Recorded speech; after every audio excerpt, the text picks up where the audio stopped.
This was the biggest crisis the Krusty Krab had ever faced. Several buses surrounded the restaurant completely. Swarms of anchovies poured out of the vehicles. They were yelling loudly for Krabby Patties. SpongeBob wasn't working there yet at the time, but his arrival would soon save the day. The familiar sound of an alarm clock pierced through the morning silence. For SpongeBob, today was a big deal. He was heading to the Krusty Krab for a chef interview. Working at the Krusty Krab had been SpongeBob's dream for years. First, he decided to squeeze in a quick workout, but even his stuffed animals that weighed less than a kilogram total left him so exhausted his eyes went dark. Then came his classic catchphrase. I'm ready, I'm ready, I'm ready, I'm ready. SpongeBob was still lacking confidence though. Patrick gave him a big boost of encouragement. Who's ready? I'm ready, I'm ready. When Squidward saw SpongeBob strutting toward the interview, panicked, trying to quickly warn Mr. Krabs, but it was too late. I've been training my whole life for the day I could join the Krusty Crew. SpongeBob walked in all pumped up, only to trip over a nail. He didn't stop. Instead, he kept bouncing up and down like a pogo stick. This left Squidward and Mr. Krabs completely baffled. When do I start? Well, lad, it looks like you don't even have your sea legs. But SpongeBob wasn't about to back down. Ask Squidward, he'll vouch for me.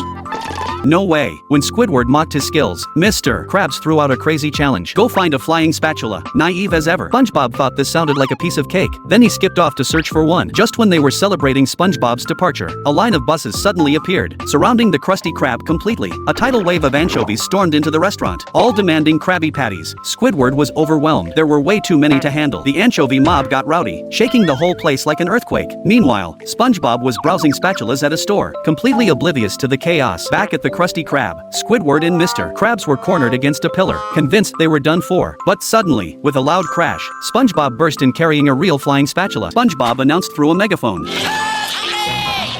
He soared over the anchovy army into the kitchen, slapping patties onto the grill, adding toppings at lightning speed. He moved around every corner of the kitchen. His moves were smoother than butter, efficient and clean as a whistle. Krabby Patties started rolling out like a conveyor belt. Once the anchovies were fed, cleared out. No surprise, SpongeBob got hired on the spot. Mr. Krabs made more money that day than he had in the past 10 years combined.